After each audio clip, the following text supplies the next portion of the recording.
Es raro que eso pase, porque claramente el apéndice generalmente lo que hace es que se rompe y genera todo un absceso ahí y una peritonitis. Pueden haber cambios, sí pueden haber algunos cambios como engrosamiento de la pared, pero generalmente uno tiene que ver la inflamación aguda, ¿sí? O sea, si ustedes llegan, dolor abdominal y no les pasa el primer día, el segundo día, probablemente el paciente cuando ya llega el tercero ya está con peritonitis, pues ya no solamente es el apéndice, sino que lo tienen que dejar ahí, le tienen que dar antibiótico y es una complicación que afortunadamente ya no es tan frecuente, pero hace un tiempo que no existía el TAC, era muy frecuente que pasara eso. Entonces esto es como para ilustrar todo lo que hace la inflamación aguda, y pues eso es lo que vemos. Entonces, como les decía, célula que predomina, los neutrófilos, necrosis de la pared, que es esta parte, y la congestión vascular, que ahí la están viendo. Listo, entonces lo que estábamos hablando ahorita, que yo creo que fue en fisiología. Vamos a tener exudado y transudado. ¿Cuál es la diferencia entre los dos? Acuérdense que hay una presión osmótica y una presión hidrostática y una presión pues, de las proteínas, que es la osmótica o la coloidal. Entonces, las proteínas cuando están dentro del vaso, pues van a tener algo, van a traer líquido, ¿sí? Cuando yo aumento la presión hidrostática dentro del vaso, o sea, la del agua, eso se va a empezar a salir. Pero, ¿qué es importante? Que no van a salir células, sino solamente va a salir el líquido. Cuando yo tengo un exudado, lo que va a pasar es que hay muchas proteínas porque las está llamando el tejido que está dañado, que necesita ayuda, y todas estas proteínas van a salir al tejido. Entonces, ¿cuál es la diferencia principal? La presión hidrostática generalmente es solamente líquido, va a tener uno que otra célula, linfocitos principalmente, no muchos, y el exudado generalmente va a tener muchas proteínas y muchos neutrófilos, más o menos pus. Ejemplos en la clínica: un paciente con falla cardíaca congestiva, un paciente que está en diálisis. Los pacientes que están en diálisis, por la diálisis, van a empezar a perder muchas proteínas y va a quedar dentro del vaso pues, solamente la parte líquida. Son pacientes que muchas veces están edematizados, entonces digamos que eso es más presión hidrostática. Ahora, un paciente con una apendicitis aguda, como estábamos viendo ahorita, una apendicitis que se rompe, generalmente lo que va a tener por fuera es un exudado y va a ser pus. También un derrame paraneumónico, un paciente que tenga una neumonía, generalmente eso daña la pleura porque empieza a tocar la pleura y mucho de eso se sale y va a ser principalmente neutrófilo lo que vamos a ver en ese tejido. Listo. Listo, entonces ahora esto. ¿Cómo se abren los vasos? Esto creo que ya lo estamos repitiendo, pero va en sangre periférica que vamos a encontrar eritrocitos, linfocitos, uno que otro neutrófilo, uno que otro leucocito y más neutrófilos y uno que otro monocito. Entonces, en general, ellos van normal en la sangre cuando ven que hay algo de inflamación, algún virus, alguna bacteria o algún trauma. Lo que va a hacer es que todo esto va a llamar a todos los leucocitos que están dentro del vaso para que ayuden a remover ese estímulo. ¿Cómo se hace? Gracias a que las células endoteliales empiezan a contraer y generan unos espacios entre sí. Acá. Entonces va el vaso, van los neutrófilos, eritrocitos. Esto se contrae y permite que empiecen a salir. Listo. ¿Qué es lo que principalmente se usa para esto? Es la histamina. Acuérdense que es como de lo más importante y por eso vamos a tener algunos antihistamínicos que van a poder bloquear este paso. Generalmente dura entre 15 minutos a media hora. Bueno, y hay otro ejemplo aquí importante y es cuando ustedes van, no sé, a la playa, no se aplica un bloqueador. Inicialmente ustedes tienen una quemadura solar, pero en ese momento ustedes no la van a sentir tan fuerte como la sienten probablemente en la noche o al otro día, que a muchas personas les generan unas ampollas. ¿Eso por qué pasa? Porque hay un daño que es inicial y que es un daño muy fuerte que se da directamente al endotelio y va a permitir una fuga sostenida de toda la parte vascular. O sea, se empieza a salir la sangre porque no hay un endotelio que la sostenga. ¿Listo? Entonces, esa es una de las preguntas. Un paciente tiene una herida cutánea que se contamina con bacterias. Considerando el marco conceptual de las 5 Rs de la inflamación, ¿cuál es la secuencia correcta y completa de eventos desde la detección del agente lesivo hasta la restauración del tejido? ¿Cuál es?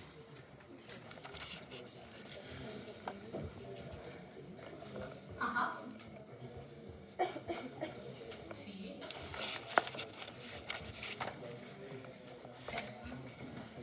Remoción y reparación. Listo, muy bien. Entonces, esta es la primera respuesta. Ahora, acá. Se comparan dos pacientes. El paciente A tiene apendicitis aguda de 8 horas de evolución con un infiltrado principalmente de neutrófilos y signos locales prominentes, como el que vimos en el ejemplo de la apendicitis ahorita. Y el B tiene artritis reumatoide de 3 años de evolución con infiltrado de linfocitos, macrófagos y también tiene fibrosis arterial progresiva. ¿Cuál es la diferencia fundamental entre ambos procesos inflamatorios? Se los estoy diciendo en la misma pregunta. ¿Cuál es la principal diferencia? Bueno, eso es lo más allá de la temporalidad. ¿Qué tipo de qué?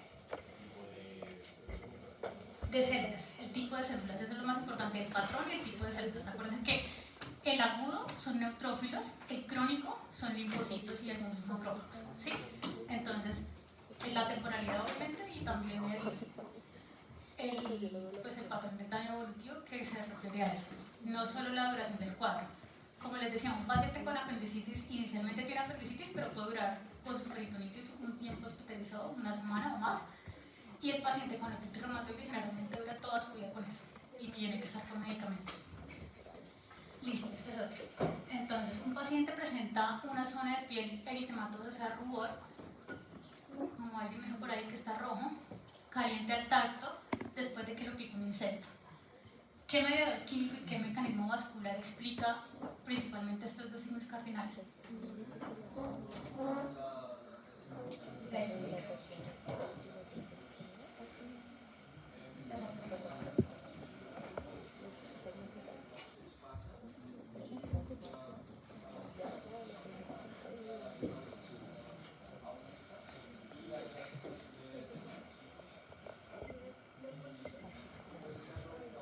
Estoy grabando.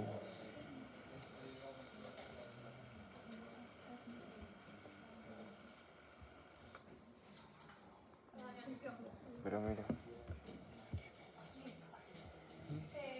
Si no me escuchan bien, me avisan y trato de hablar más duro. La clase es la mierda que Ya hablamos de la parte vascular, el artículo. que era Mira, la parte de la permeabilidad y principalmente la histamina es la que hace todo este efecto.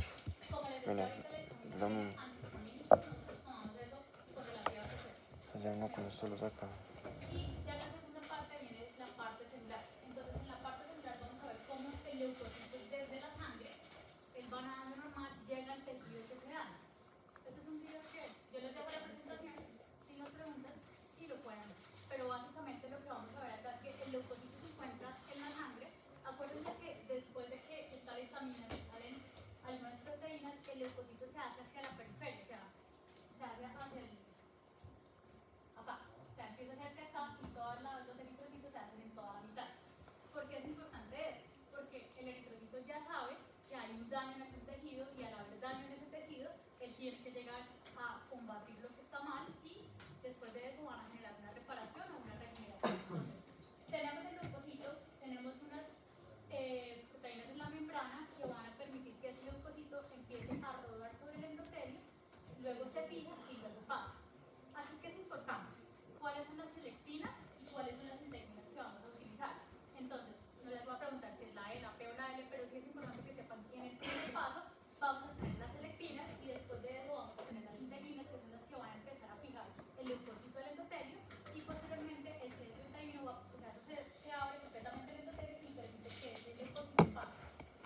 ¿Por qué esto es importante? Digamos, nosotros en patología tenemos anticuerpos que nos van a permitir identificar el CD31. Entonces, lo usamos con relación frecuente para ver algunas enfermedades y para ver algunos casos, por ejemplo. Y ya cuando el leucocito entra al tejido, él hace un proceso que se llama diapéresis. Es básicamente que empieza a caminar y salen partículas del leucocito para poder llegar al área donde está dañado. ¿Cómo se hace eso? Acuérdense que el leucocito tiene un citoesqueleto, ese citoesqueleto se va a mover gracias a la miosina y a la actina, y él va a empezar, aumenta el ácido citosólico y permite que esa actina y miosina actúen para que él camine y llegue donde está el estímulo.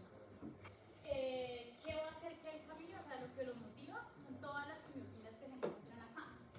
¿Eso cómo se va a generar? El endotelio libera un montón de quimioquinas, hay otras que son, pues digamos, el factor de necrosis como la alfa y los más importantes se van a ver en muchas enfermedades y se pueden bloquear, incluso en infarto también tenemos aumento de necrosis tumoral. Y todo esto va a permitir que este leucocito llegue a un tejido para que lo capture, se lo coma y luego se hace toda la regeneración del tejido. Entonces, listo.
Ahí está resumiendo el artículo.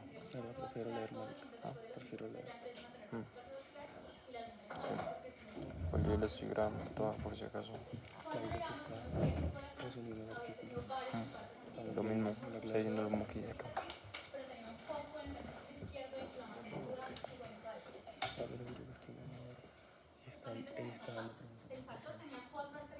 Yo lo estoy grabando.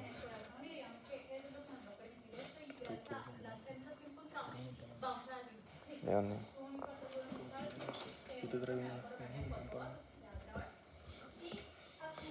graba la clase, marica. Ya que está grabando.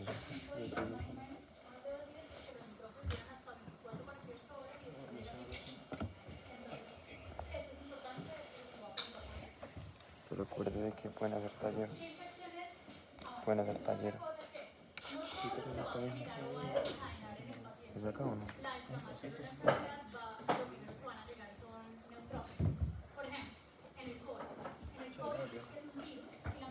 Ah, ya.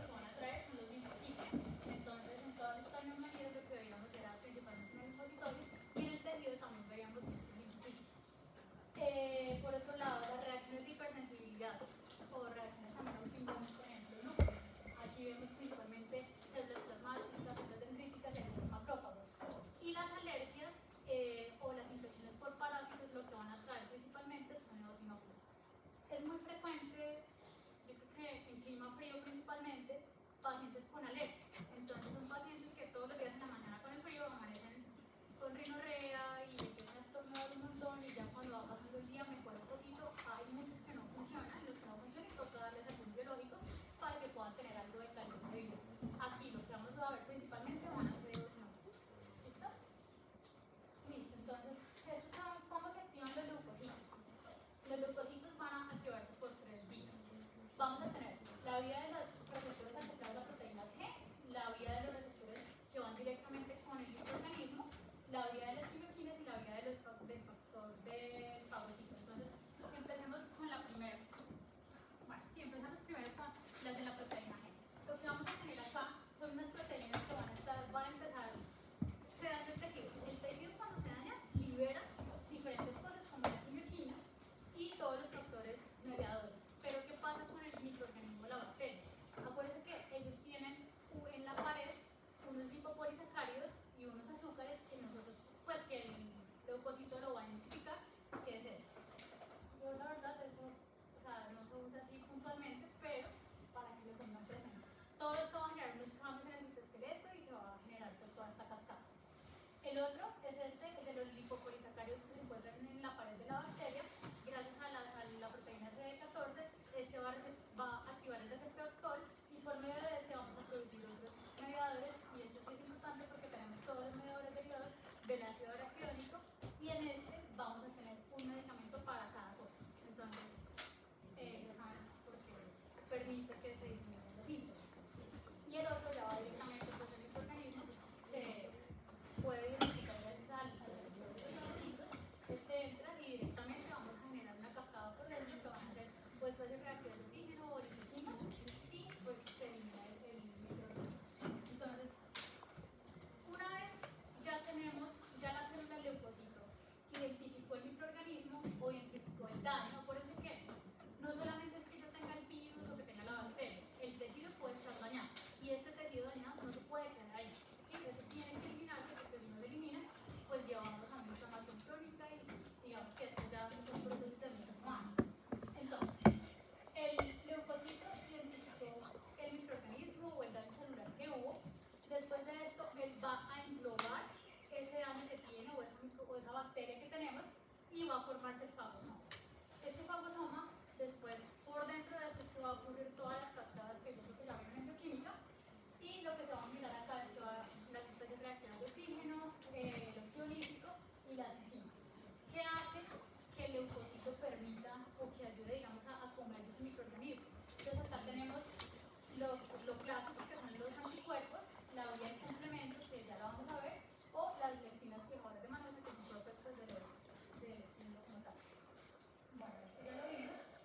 Otra cosa que me parece importante.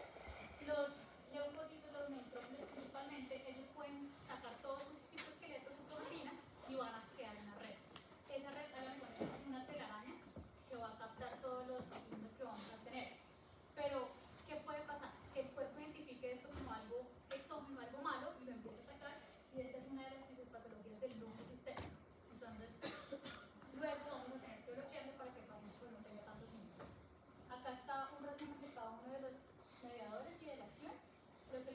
aquí principalmente la histamina y ahorita que veamos los derivados del ácido araquidónico, pues vamos a ver cuáles.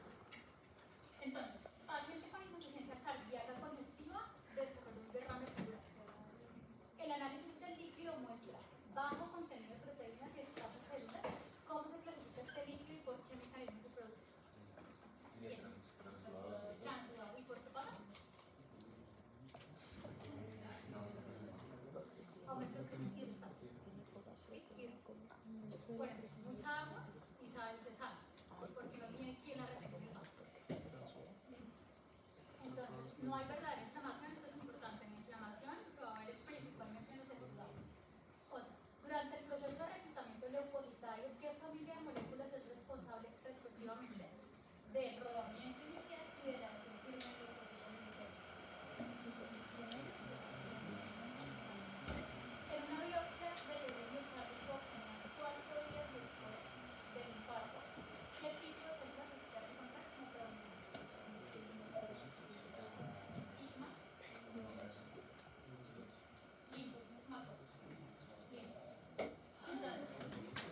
Ahora ya vamos a la parte pues, más de los metabolitos del ácido araquidónico. Esto lo van a ver en todas las enfermedades. O sea, en todas las enfermedades van a tener algo donde lo van a bloquear. Entonces recuerden que tenemos la célula normal, la célula del tejido, se le hizo un daño, hubo algo que generó daño en ella y la pared celular de esa membrana tiene algunos lípidos. Esos lípidos se dañan pues porque hubo un daño precisamente por la causa externa y gracias a la fosfolipasa vamos a generar el ácido araquidónico. ¿Por qué esta enzima es tan importante? Porque los esteroides van a bloquear esta enzima. Entonces, si todo esto va a desencadenar un montón de respuestas inflamatorias, tanto local como sistémica, pues obviamente si yo bloqueo esto no voy a tener el resto, ¿sí?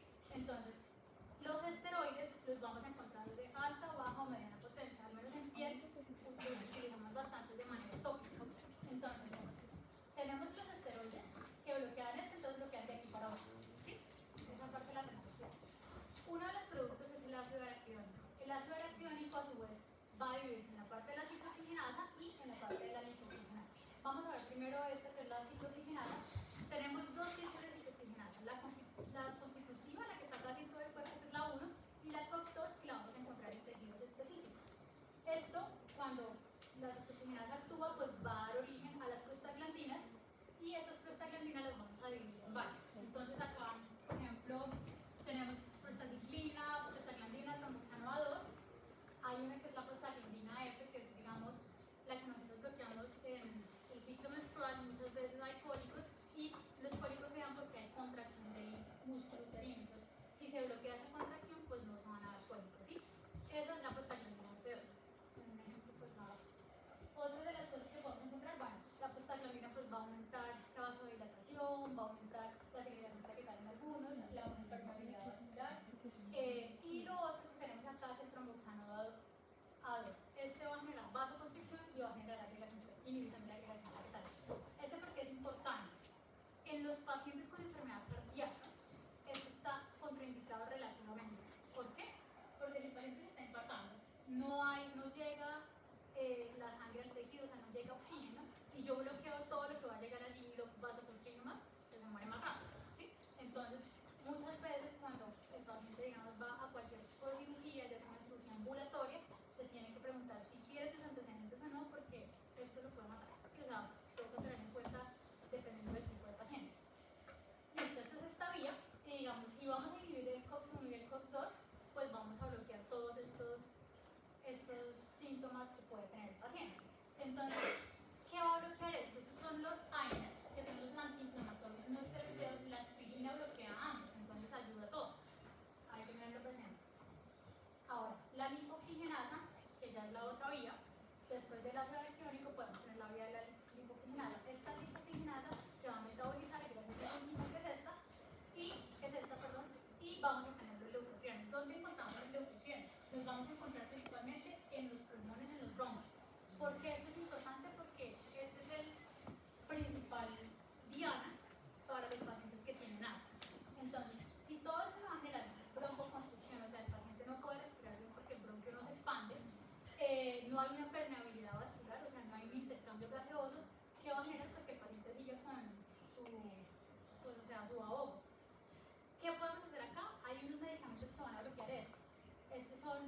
Montelukast, no sé si lo han escuchado, pacientes con alma, y el Sapelukast.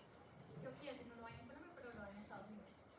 Ese medicamento nos ayuda en muchos pacientes con asma, entonces por eso es importante, digamos, que estas dudas.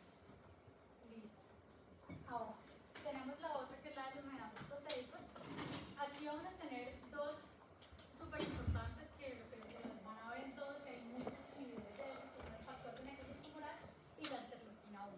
Cuando hay daño del tejido, esto se empieza a liberar. ¿Qué va a hacer esto? Va a empezar a llamar todos los leucocitos y como vimos las 3 días anteriores, todo esto se dispara y pues va a generar todos los efectos tanto locales como sistémicos. ¿Qué es importante aquí? Que el factor de necrosis tumoral, la interleuquina 1, en el cerebro lo que van a generar es aumento de ese punto de regulación de temperatura.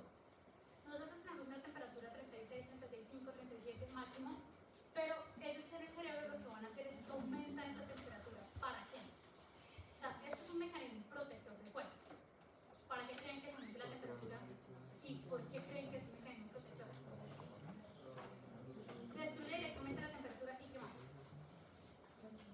Acuérdense que todas las mitocondrias y todos los organelos.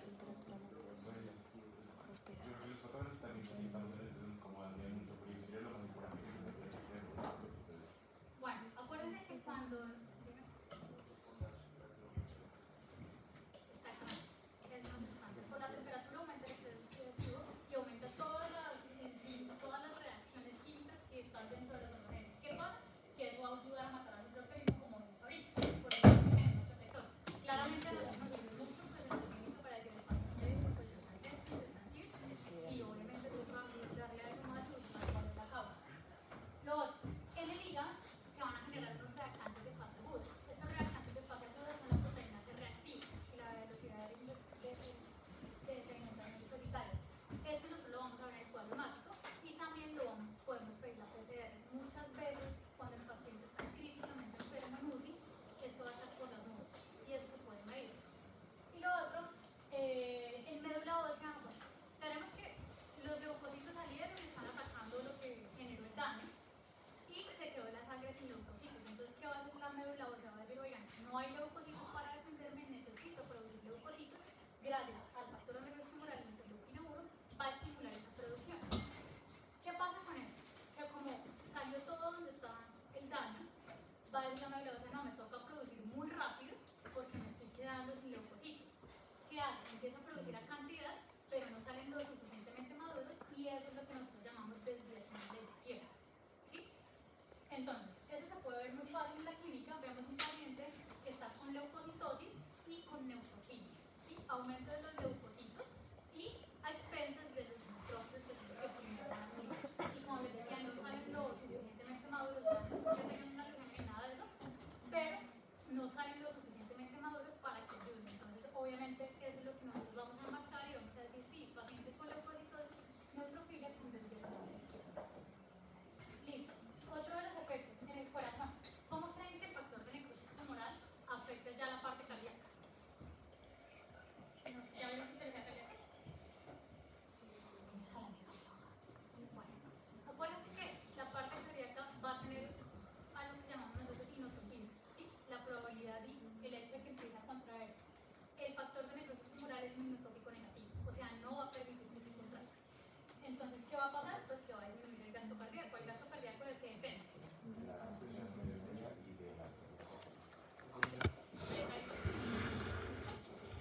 Todo el que va a ver está bajo este factor de necrosis tumoral y lo que va a generar es que pues, empiezan a morir los cardiocitos. Y bueno, eso por una parte, y por otra parte, actúa directamente en una enzima que es la CELCA2, que esa se puede medir, que es la de la probabilidad cardíaca. Entonces, si la bloquea directamente, pues no va a tener la contractilidad.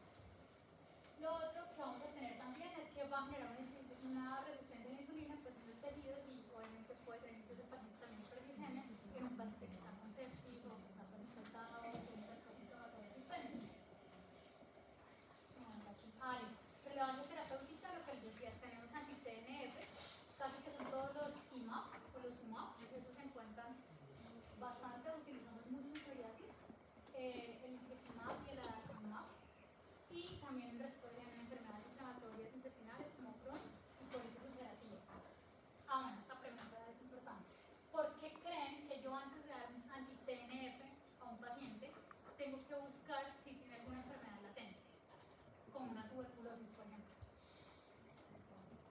igual el PMP es un mediador en la respuesta correcta inflamatoria del cuerpo.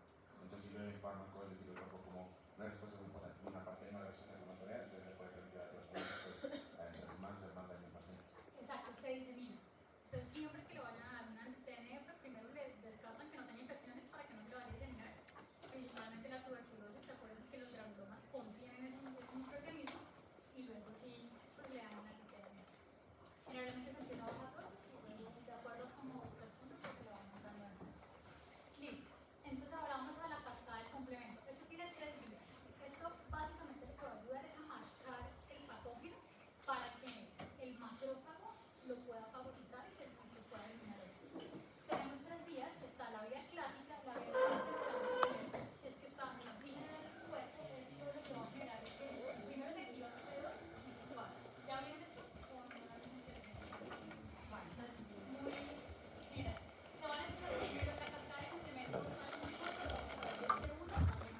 La vía clásica en el cuerpo está pues pegado a ese organismo que lo está marcando. Este me va a ser C2, el C2 va a ser la parte de la parte de y este a su vez va a activar a C4, que va a C4A y C4A. Estas dos moléculas se llaman Por algo de tomar. ¿Por qué es importante?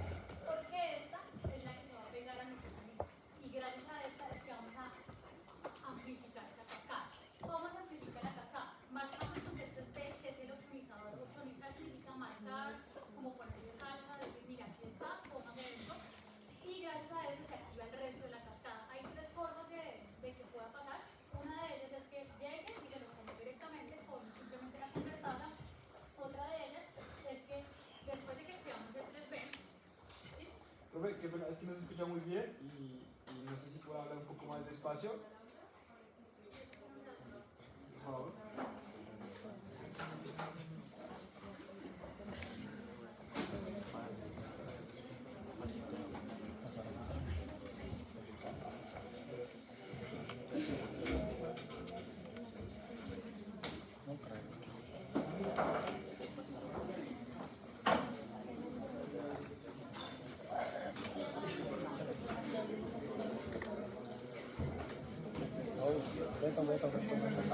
Ah, Juan Daniel.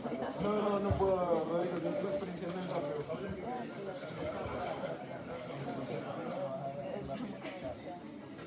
Ayer sentí la gripa. Prestabas atención. Ya no es el tuyo. Ese virus ya no es el tuyo. Ese virus ya maduró, se murió. Creo que los de atrás no se Patógenos naturales. Hasta acá, más o menos, a las preguntas son fáciles, yo sé que el tema es súper extenso, pero algunas cosas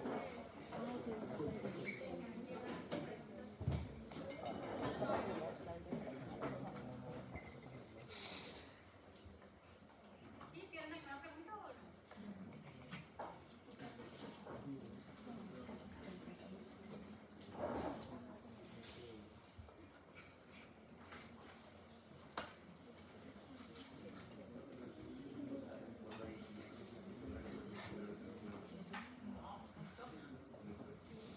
O sea, siempre, la mayoría de las veces, cuando vaya a ayudar, va a ir a ayudar. Y en el cardíaco también.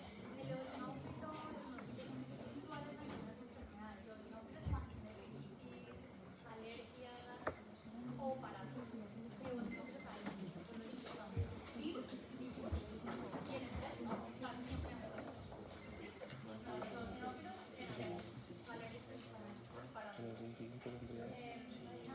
Pánico, concreto, es que siento que todo está activo porque todo lo que voy a hacer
Yo sí hubiera querido la reacción de la vida que nos compró la monitoría, marica.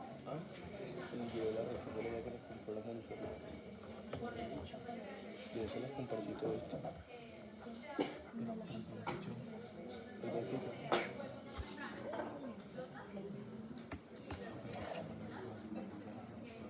Tiene 28.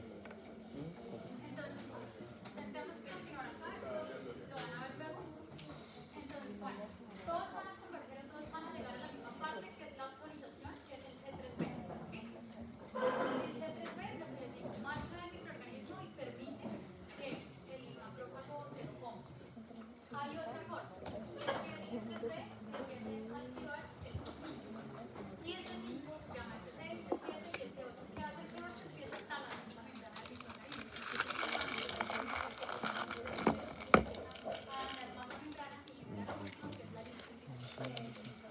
Eso que yo tengo una...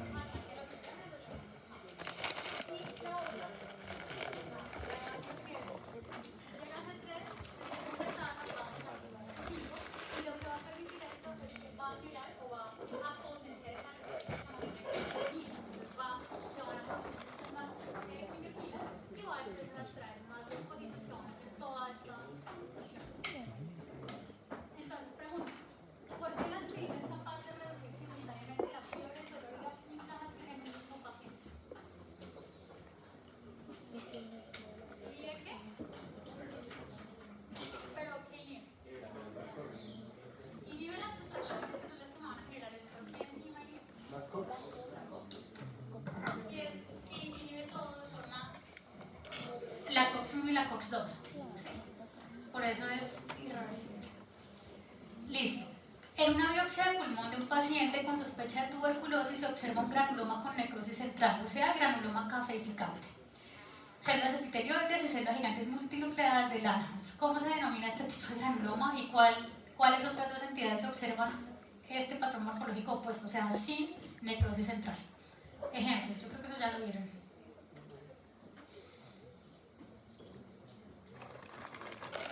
Se les acaba de decir.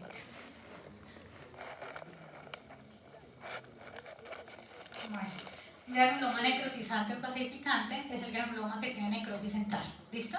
Y el no caseificante lo vamos a ver en otras enfermedades como la sarcoidosis y la enfermedad de Crohn. Ahorita se los muestro en unas láminas histológicas. Entonces, los patrones de inflamación aguda son 4. Vamos a ver el seroso, fibrinoide, pues el pus purulento, y vamos a tener también la úlcera. Estos ya van a ser casos clínicos, pues para que más o menos lo aplique. Esto es una piel, esto es un paciente que tiene unas ampollas.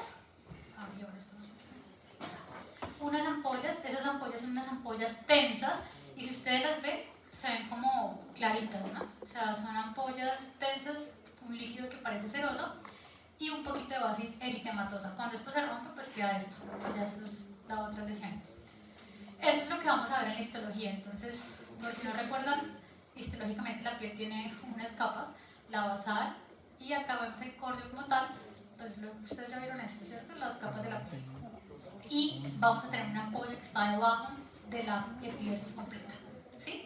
Esta ampolla es en todo este espacio, esto es espacio y líquido seroso, y si se dan cuenta no hay tantas células. Entonces este es un patrón seroso, ¿listo? Este patrón también lo podemos ver en las quemaduras solares. Pacientes que son fototipo 1, son muy claritos, pueden hacer ampollas si no tienen una buena protección. Y eso luego es terrible. Esto es un pemphigoide ampulloso, es una de las enfermedades más frecuentes en pacientes mayores, lo puede dar lo que sea, principalmente los medicamentos, y esta es una inmunofluorescencia directa, que es de IgG y C3, que son anticuerpos que nosotros podemos medir, y este es el examen de confirmación de esta enfermedad. ¿Listo? Esto solamente es un ejemplo.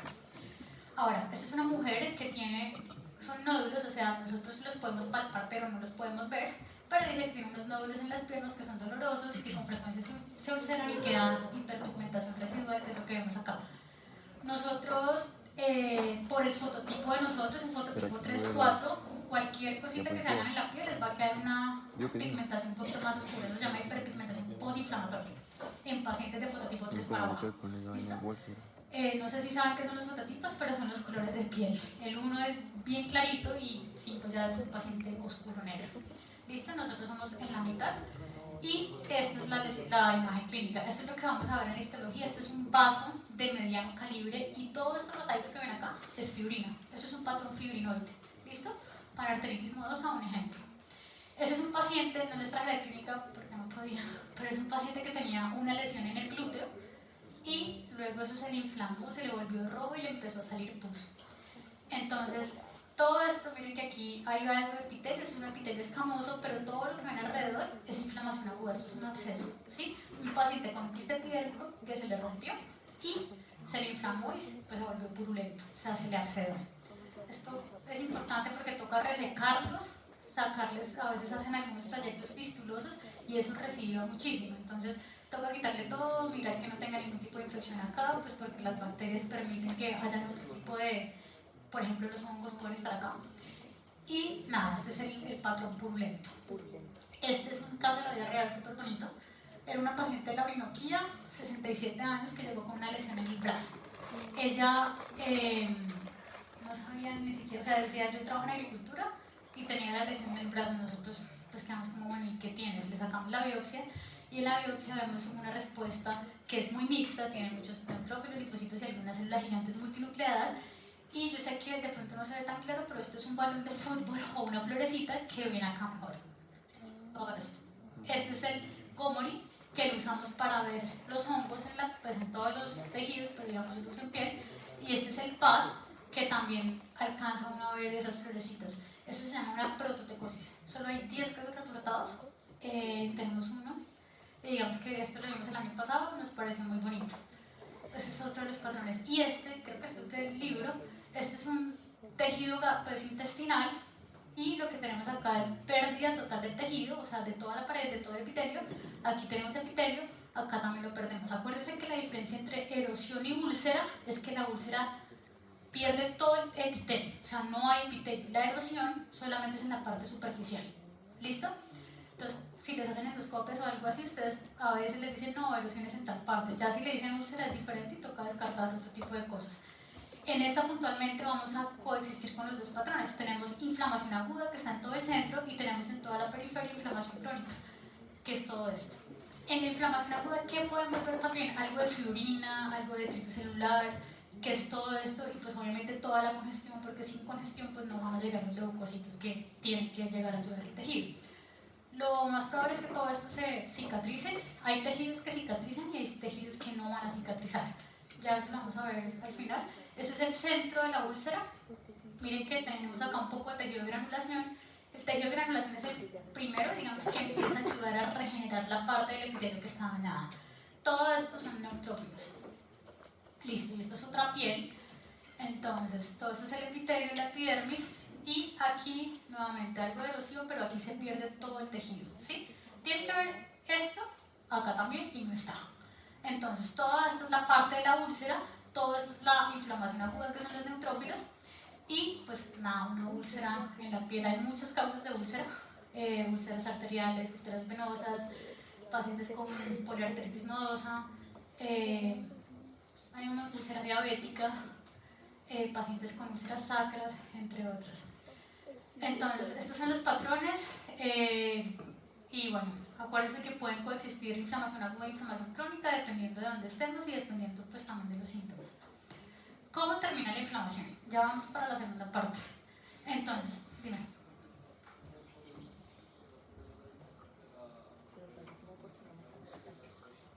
La úlcera y la serosa. La úlcera hay pérdida del tejido completo, la serosa es simplemente líquido. Mira que sin células, sin células. Mire que acá se ve bien. O sea, esta es la ampolla, ¿sí?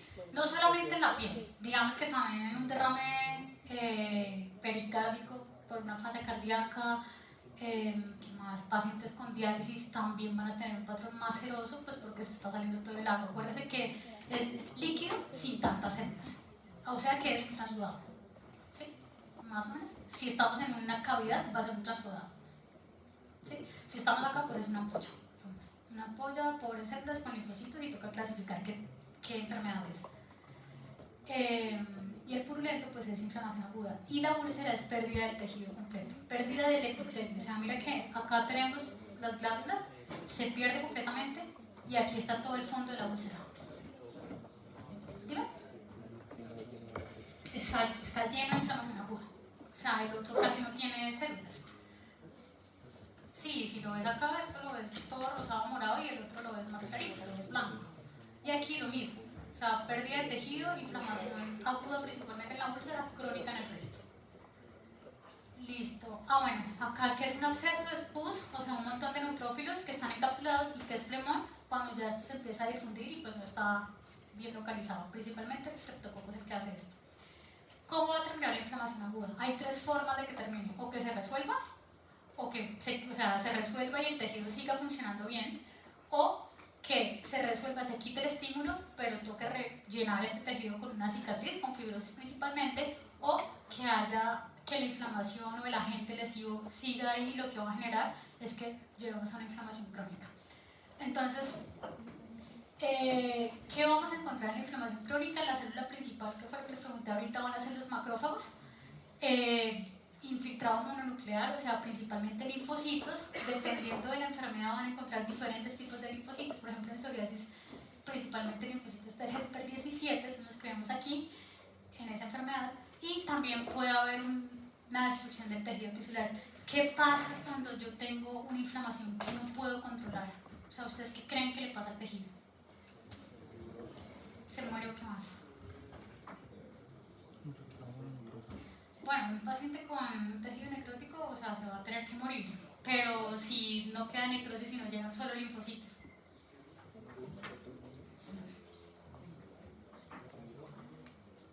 El estímulo va a persistir y lo que va a hacer es que o lo bloqueas o el paciente se le va a llenar de linfocitos donde sea que esté, ¿sí? Bueno, entonces aquí tenemos las tres cosas que pueden pasar. Entonces, que siga el estímulo. Las micobacterias son muy difíciles de quitar si no les damos el medicamento. Ellas van a quedarse ahí, generan su patrón granulomatoso, pero eso no se elimina. ¿Sí? Eso no se va a eliminar. Entonces, si no se le da el medicamento, pues el paciente va a quedar con sus granulomas, ustedes los van a ver en las radiografías. Enfermedades por hipersensibilidad, que son todas estas respuestas inflamatorias. Acuérdense que tenemos hipersensibilidad tipo 4, las alergias, la rinitis, entre otras. Si yo sigo con esto, lo que va a generar es que pues, el paciente no pueda regularlo y va a hacer una respuesta muy exagerada todo el tiempo. Lo que les decía a estos pacientes que tienen su rinitis que no se controla, muchas veces terminan en mecanismos o medicamentos biológicos para que el paciente se controle. Los inyectan una vez cada 2 meses y les va súper bien. O sea, les disminuye mucho y les mejora mucho su calidad de vida. Los pacientes, digamos, en países con estaciones alérgicos al polen también viven toda su vida así, muchas veces prefieren estar acá. Y, bueno, esto es otra cosa que digamos que son los agentes tóxicos, las partes ya más externas, por ejemplo, no sé, asbestosis, silicosis, son pacientes que van a estar expuestos a todos estos agentes exógenos y pues van a generar acúmulos de esto y una inflamación crónica pues, que va a ser casi que para toda la vida. Listo, digamos que en piel, ¿qué podemos ver? Vemos tuberculosis cutáneas, lepra, ya en enfermedades inflamatorias autoinmunes podemos ver lupus, dermatitis de contacto, líquen plano, psoriasis y cuerpos extraños, los tatuajes. Los tatuajes son muy chéveres, pero si se lo van a hacer, hágaselo con tinta negra. Las tintas de los otros colores van a generar una reacción inflamatoria mucho mayor y se asocia también con linfomas.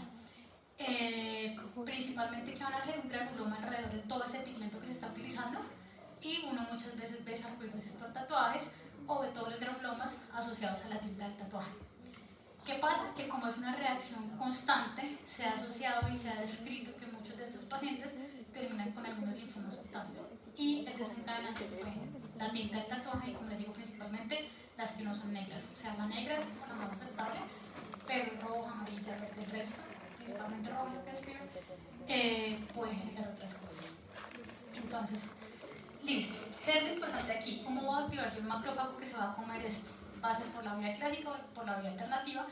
Por la vía clásica, estos interferones, el interferón gamma que va a generar, va a hacer que llegue pues al leucocito del macrófago, que eso se convierte, se coma el microorganismo y todas las enzimas y el óxido nítrico que lo va a generar. Y amplifica pues toda su respuesta inflamatoria. Y la otra va a ser la activación alternativa que va a ser por las interleuquinas 4 y la interleuquina 3. No es microbiocida, pero sí va a generar unos factores de crecimiento. Estos factores de crecimiento, ¿qué es lo que van a hacer? O sea, va a permitir que el tejido se repare. O sea, el tejido, si se muere, pues obviamente ya se murió gracias a que llegó este agente lesivo, pero este tejido se tiene que reparar. ¿Cómo lo voy a reparar yo? Gracias a todos los fibroblastos que generalmente están en todas las partes del cuerpo, y esto va a producir algunas interleuquinas, algunos factores de crecimiento que va a permitir que se empiece a tapar. Es como el cemento, cuando están construyendo, todo eso es la matriz que permite que se genere esa fibrosis. ¿Qué es importante acá? Yo voy a saber en qué momento de la reparación está, dependiendo de lo que yo vea. Entonces, ya vamos esto. Bueno, eso ya lo hemos visto. Aquí está la otra parte, que es la formación de granulomas, que lo acabamos de hacer. Este es un paciente con una lepra cutánea. Son estas lesiones y estos son los granulomas que el paciente tiene. Son granulomas que acá no son calcificantes, pero cuando yo le hago el Signisen, el fitoparado, que es un Signisen modificado, veo todas estas micobacterias que están acá. En Colombia es muy frecuente. O sea, aquí en Bogotá obviamente no, pero en Colombia es muy frecuente encontrar esto. Este es un paciente, ustedes que ven acá, este es un esputo, hemoptisis, aquí, no sé si ya ven radiología. ¿No? Listo, acá, esto tiene que ser negro, y está blanco, y está como blanco parchado.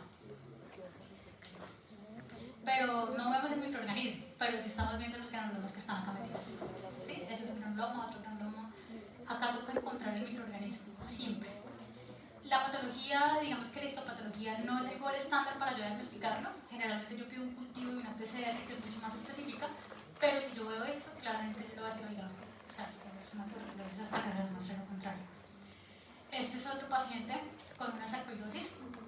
Son granulomas desnudos, miren que realmente solamente tenemos las células gigantes y ya, no tenemos necrosis ni nada, poquitos linfocitos. Eso es piel, todo esto es piel. Listo, entonces, como les decía, lo principal acá es el factor de necrosis tumoral y la interleuquina 1, que van a generar unos efectos a nivel sistémico.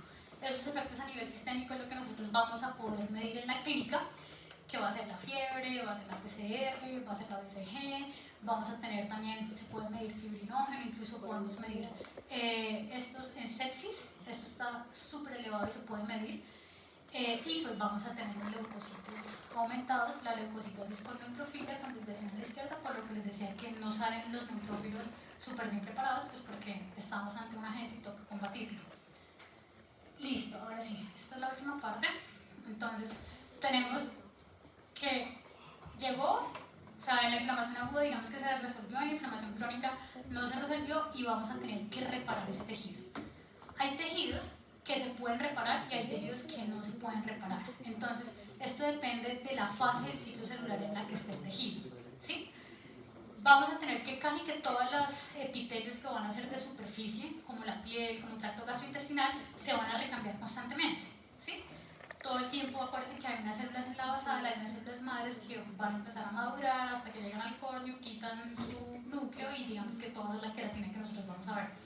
En el epitelio gástrico también vamos a tener todas estas células oxínicas, dependiendo de dónde estemos, células oxínicas o colónicas, o caliciformes, y pues estas también puede haber una erosión, pero esto se va a reepitelizar gracias a todos los factores de crecimiento. Entonces, tenemos que estos tejidos que se van a regenerar, pues son principalmente los tejidos de revestimiento, pero hay un tejido súper importante que se puede regenerar, que es el hígado, y gracias a esto vamos a poder hacer trasplantes. Hasta el 90% del hígado se puede regenerar. La fundación es base, digamos que es un sitio de referencia a nivel internacional para trasplante hepático y se hace muchísimo, también la Shavio y también la cardio. Entonces, hay pacientes pues, que requieren cambiar su hígado por alguna u otra enfermedad, y gracias a que el hígado tiene esa capacidad de cuando lo necesite se empieza a regenerar, pues el hígado es otro de los órganos que lo puede hacer. Hay otros órganos que no se pueden regenerar. ¿Cuáles creen que son? El corazón, ¿cuál es? El sistema nervioso central, exacto. Si eso se daña, se murió y no hay nada que hacer. O sea, se han hecho algunos estudios, pero realmente no han dado como resultado. Entonces, no, por el momento no. ¿Qué pasa con esos tejidos que no se pueden regenerar? Pues sí, se murió, pero ¿qué pasa después? Se cicatriza. Por eso yo sé cuando un paciente se ha infartado previamente, si tiene varias áreas de fibrosis, sé que el paciente se infartó previamente, ¿sí? O sea, que ya tenía su antecedente. Listo. Entonces, esos se clasifican así que son lábiles, que se pueden regenerar constantemente, los que son estables, que dependiendo de la necesidad lo van a hacer, y los permanentes que no van a proliferar. Ese es el ciclo celular, dependiendo de la que esté, pues se va a regenerar. Esto no es bioquímica. Listo. Esta es la parte de regeneración hepática, que es el ejemplo principal, y gracias a todos estos factores de crecimiento es que el hígado se puede regenerar, y digamos que una persona puede donarle un pedacito de su hígado a otra persona si es compatible, para que esta persona pues, pueda seguir viviendo. La cicatrización. Esto lo vamos a hacer principalmente en piel, que es como lo más fácil de entender. Entonces, los pasos de la inflamación van a ser 3. Primero pues tengo la inflamación, que ya vemos todo lo que pasa. Después de esto, cuando ya se quita el estímulo, tiene que haber una angiogénesis y proliferación, y esto lo que va a permitir es que todos los fibroblastos, acuérdense que los fibroblastos generalmente están en la parte de, pues en la piel, en la dermis. Tenemos hasta casi 13 tipos de células diferentes que van a ayudar a generar esto, ¿sí? Entonces, ellos van a llegar y van a empezar a producir todo lo que ellos producen, todos sus proteoglicanos, sus enzimas, para que se empiece a construir ese cemento para tapar el lugar donde hubo daño. También vamos a tener que aumento en las fibras colágenas, porque el colágeno va a llegar en algún momento para empezar a tapar estos espacios. Y por último vamos a tener esta remodelación, que es cuando el colágeno, hay colágeno joven, colágeno tardío, como ustedes yo creo que ya habrán visto. A ver, hay diferentes ácido hialurónico, entre otros, que son rellenos que ayudan a la piel y muchas veces se utilizan en pacientes, pues, parte estética. Es por esto, porque ayudan a producir todos estos factores de crecimiento, y las arrugas se van a producir porque disminuye el colágeno y disminuye la hidratación de la piel. Entonces, ¿qué pasa? En la medida en la que ustedes hagan algunos gestos, pues queda el espacio ahí, y al quedar el espacio ahí, pues mujeres y hombres prefieren llenarlo para que la piel se vea pues mucho mejor, y es un efecto estético. Se utiliza mucho en dermatología estética, ¿sí? Entonces, aquí lo que tenemos acá arriba es un tejido de granulación. El tejido de granulación principalmente es angiogénesis y fibroblastos y algunos linfocitos que van a ayudar a hacerlo. Y este es una herida. La herida, cuando ustedes se dan cuenta, al principio está súper rojo, después de que está súper rojo se vuelve un poquito como amarillo, y todo esto es lo que nosotros llamamos tejido de granulación. Es importante no decir que esto es infección, que esto es pus, porque es bien diferente, ¿sí? El pus es blanco y es verde, pues, y esto que se ve más bien amarillo y un poquito eritematoso empieza a cubrir la superficie para poder cerrar esto, ¿sí? Para poder cerrar pues, la incidencia que hay allí. Listo. Entonces tenemos primera intención y segunda intención. También hay tercera intención, pero digamos que acá vamos a ver solamente estas dos. La primera intención es cuando hay una herida y yo puedo afrontar fácilmente los dos lados. Esto lo van a ver en cirugía igual luego. ¿Qué pasa?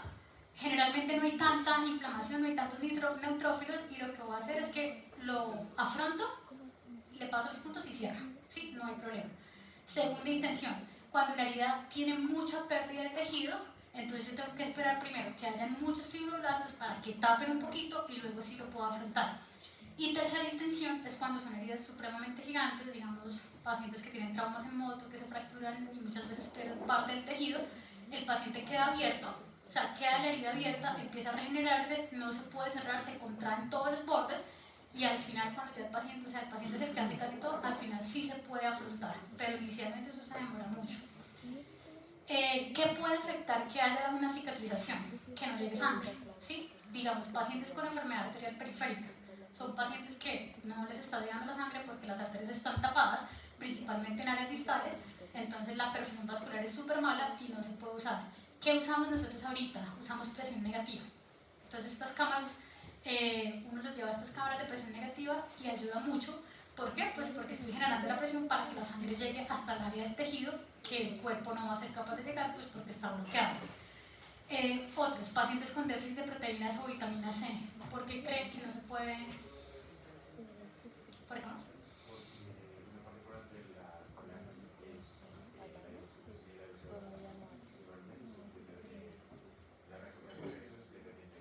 Vitamina C.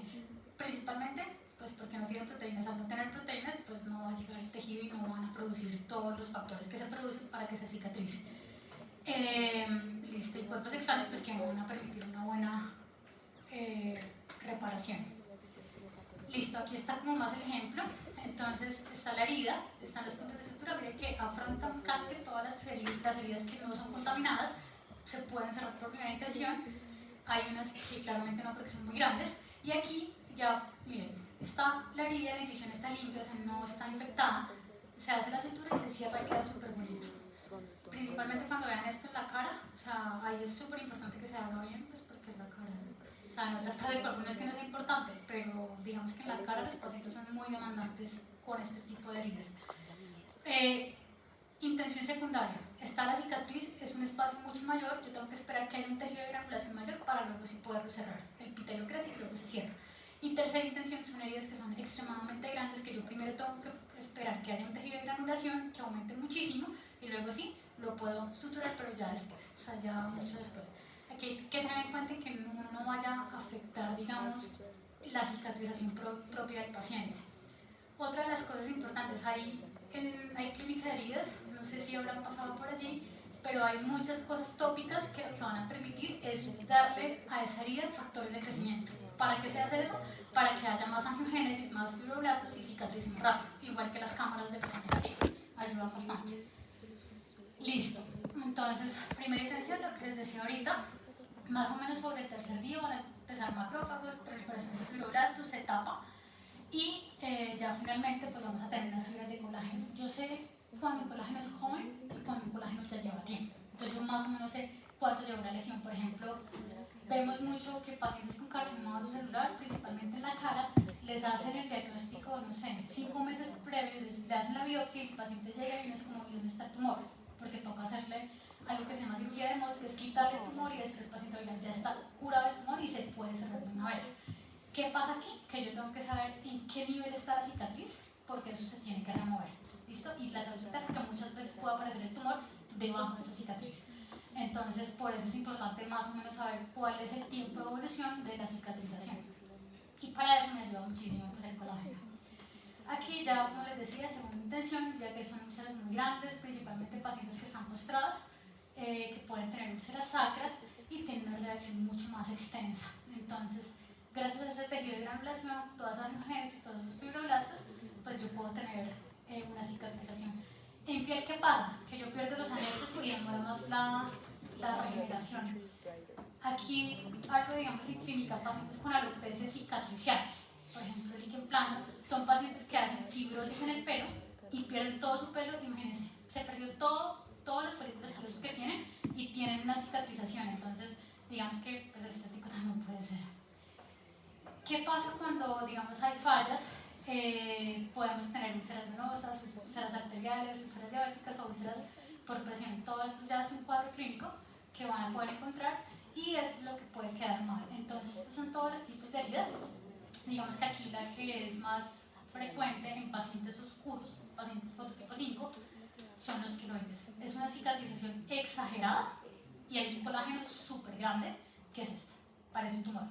Entonces, si hay pacientes que tienden a cicatrizar así, uno muchas veces les dice mejor no se hagan cirugías porque probablemente va a terminar con algo así. Entonces se les quita, luego se les intenta hacer láser y son pacientes que por más de que quieran pues van a tener un queloide. Y esta ya es una cicatriz hipertrófica. Esta cicatrización hipertrófica muchas veces se puede confundir con algún tipo de tumores, entre ellos dermatofibromas y otros, digamos que eso es una cicatriz que es un poco más común, ¿sí? También hay pacientes que hacen retracción. Acuérdense que en la retracción hay una parte que es que los bordes de la úlcera se van a contraer y ellos hacen una contracción exagerada de esto. Y nosotros, esto, que son pacientes que tienen un exceso de tejido de granulación que parece algo polipoide y muchas veces lo envían como sospecha de carcinoma escamocelular. Entonces, no sé si han visto pacientes con úlceras diabéticas que muchas veces dicen sospecha de úlcera Marjorie, que es principalmente un escamo celular dentro de esa úlcera. ¿Por qué? Por la estimulación constante. Pregunta, un paciente de piel oscura presenta después de una cirugía una cicatriz que ha crecido más allá de los bordes originales de la herida y no ha regresado espontáneamente con el tiempo. ¿Cómo se denomina esta complicación de la cicatrización y en qué se diferencia una cicatriz hipertrófica? ¿Es un queloide? Ajá. Porque ahí hay exceso de colágeno, entonces el colágeno se va más allá de donde fue la cicatriz. ¿Sí? Listo. Entonces, como conclusión, la inflamación es algo que nos mantiene vivos, pero puede generar algunos efectos secundarios y dependiendo de la enfermedad, vamos a encontrar una respuesta exagerada y acuérdense que cada paso se puede bloquear. Y digamos que esa es la correlación. ¿Tienen alguna pregunta?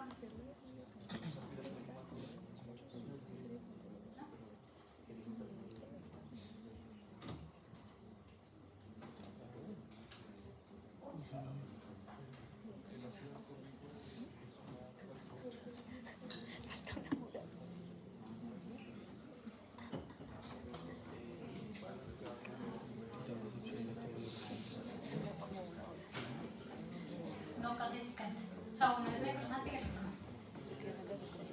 Tuberculosis es necrosante. El de Crohn y sarcoidosis no es necrosante. ¿Alguna otra pregunta? Quedan dos horas. Dos niños. Por ejemplo, o sea, sí se les puede inyectar algunas cosas para que disminuya, pero la forma de que tú vas a ver si piensas hacer una cicatriz esteroide es que te hagan algo. O sea, no hay manera, o si en tu familia hay alguien que haga esteroides, tu mamá, tu papá, tú puedes decir listo. Se puede disminuir mucho con las inyecciones, pero pues lo que recomiendan los plásticos es tratar de manipularlo lo más mínimo. Muchas veces se receta, se envía, digamos, una patología y es un paciente que siempre le va a estar enfermo. Lo único que toca es que se haga el expreso. Deberían hacer un examen basado en términos médicos. Y ya, marica, yo con esto sabré. Hay una respuesta exagerada de los gastos y hay una respuesta exagerada en el colágeno que tiende a irse más allá de la cicatriz. Por eso se queda casi que como si fuera un tumor. Obviamente no es un tumor, pero es como si exagerara mucho esa producción de colágeno. Se llaman fibras birrefringentes de colágeno. Creo que para entrar a esta especialidad Tú tienes que ser clínico. O sea, si es un queloide, el paciente literal se quería quitar un lunar en la espalda y termina el queloide, pues uno ya hace cicatrización queloide. ¿Sí? Pero bueno, si yo digo, no, yo lo que quiero ver es que ese lunar no es un melanoma, tiene ya otra clínica que es la BCDE. Todo es clínico. O sea, para saber si es tumoral o no es tumoral, es clínico. ¿Sí? Para saber si es inflamatorio, hay unos síntomas sistémicos y unos síntomas clínicos que me van a permitir yo poderlo clasificar y decir, oiga, esto va a ser tumoral o no va a ser tumoral, dependiendo. ¿Alguna otra pregunta? Listo, Juan. Entonces, muchas gracias. Les recibo la hoja de asistencia.